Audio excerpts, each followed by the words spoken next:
Hello students, welcome to Dr. Holmes Academy. Today we will study about chapter 8th application of integrals. In this chapter application of integrals ਅਸੀਂ ਅਜੇ ਕੀ find ਕਰਦੇ ਹਾਂ area under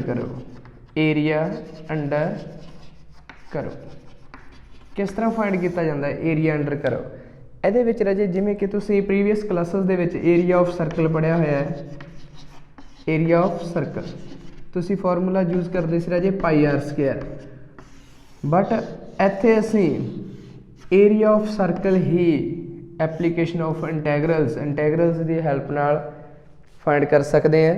ठीक है, तो इस chapter start करने तो पहला मैं तुहानू सारिया इक्वेशनस दस देनिया चाहना है। इक्वेशन ऑफ सर्कल राइट करो राजे equation of circle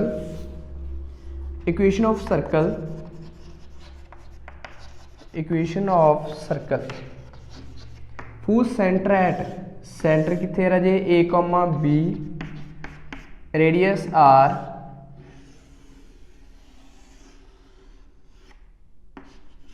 centre A, B radius R की राजे x minus a square x minus x axis coordinate y plus y minus y axis coordinate b square is equal to radius r square. एक ही राजे equation of circle whose centre at A, B and radius r जे राजे centre 0,0 मतलब origin ते होवे radius 4 होवे centre कित्थे होवे 0,0 इट मीनस ओरिजिन रेडियस 4 तो इक्वेशन ऑफ सर्कल की होगी x minus 0 square plus y minus 0 square is equal to 4 square x square plus y square is equal to 16। Is it clear? तो तुहानू राजे इक्वेशन ऑफ सर्कल तो judgement करनी पै सकती है कि इहदा सेंटर कित्थे है रेडियस कितना है। जे तुहानू इस तरह की इक्वेशन है x minus 1 square plus y plus 2 square is equal to answer is 25 equation आ गई। तो राजे सेंटर कित्थे होगा इहदा सेंटर कित्थे हो x minus 1 square plus can be written as minus 2 ऊपर square is equal to 5 square. तो सेंटर कित्थे राजे 1 माइनस 2 तो रेडियस कितना राजे 5। Is it clear? जे तुहानू किसी भी क्वेश्चन दे which equation of circle given आ गई तुसी सेंटर फाइंड कर सकते हो रेडियस भी फाइंड कर सकते हो। जे तुहानू राजे सेंटर ते रेडियस गिवन है तो तुसी की राइट कर सकते हो इक्वेशन ऑफ सर्कल। ये तो तुहाडी इक्वेशन ऑफ सर्कल है।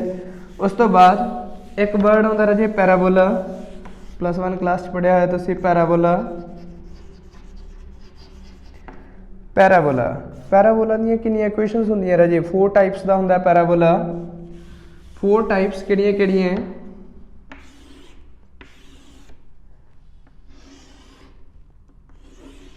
X axis positive x axis negative x positive y negative y. एस पैराबोला की इक्वेशन की है वाई स्केयर ए लॉन्ग की दे राजे एक्स एक्स दे लॉन्ग की दे positive x axis y square is equal to 4ax। इस साइड जो पैराबोला बनूगा ये किदे लॉन्ग है राजे नेगेटिव एक्स तो y square is equal to minus 4ax। दूसरा ये पैराबोला किदे लॉन्ग है राजे नेगेटिव वाई तो यदि इक्वेशन की होगी x square is equal to minus 4ay। Along किदे राजे पॉजिटिव वाई तो इक्वेशन की होगी y x square is equal to 4ay। तो राजे सानू इक्वेशन तो ही जजमेंट करनी पै सकती है कि कोई पैराबोला किस दे लॉन्ग है तो यदि शेप किवें दी हो सकती है। ਇਹਦੇ ਤੋਂ ਇੱਥੋਂ क्लीयर हो जाता राजे इक्वेशन तो क्लीयर हो जाता है इक्वेशन ਦੇ ਵਿੱਚ ਜਿਹੜੀ वेरीएबल लीनियर होवे लीनियर मतलब जिहदी डिग्री 1 होवे ਉਹਦੇ लॉन्ग ਹੁੰਦਾ राजे। ਇੱਥੇ लीनियर की है x मतलब x ਦੀ डिग्री पावर 1 है जे x ਦੀ पावर 1 है ਕਿਹੜੀ ਹੈ राजे पॉजिटिव है तो ये लॉन्ग की है पॉजिटिव x एक्सिस। ਇੱਥੇ ਲੀਨੀਅਰ ਤਾਂ x ਹੈ ਤਾਂ ਲੌਂਗ x ਐਕਸਿਸ ਬਟ ਸਾਈਨ ਕੀ ਹੈ ਜੇ minus the it means minus x Axis ਦੇ ਲੌਂਗ ਹੈ।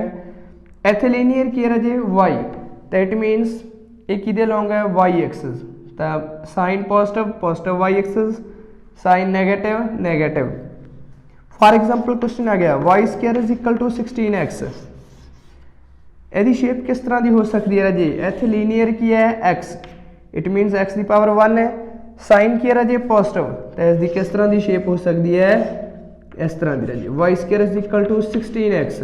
Second x square is equal to y है राजे, x square is equal to y, एक वेरीएबल लीनियर होंदा है, एक की होंदा राजे क्वाड्रेटिक, जिहदी डिग्री 2 होंदी है, ठीक है।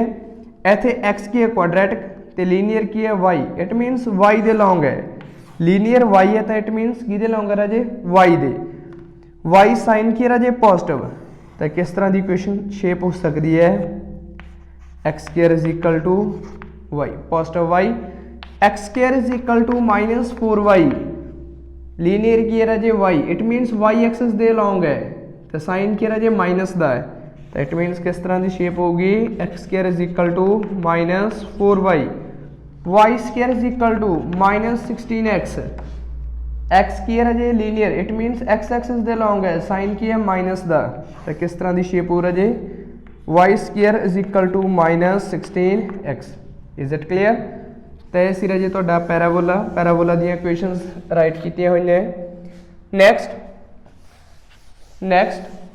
एलिप्स,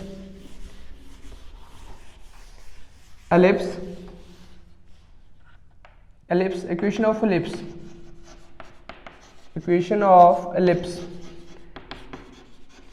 एलिप्स की शेप किस तरह की होंदी है राजे, एग शेप होंदा है एलिप्स, एग शेप होंदा है एलिप्स राजे,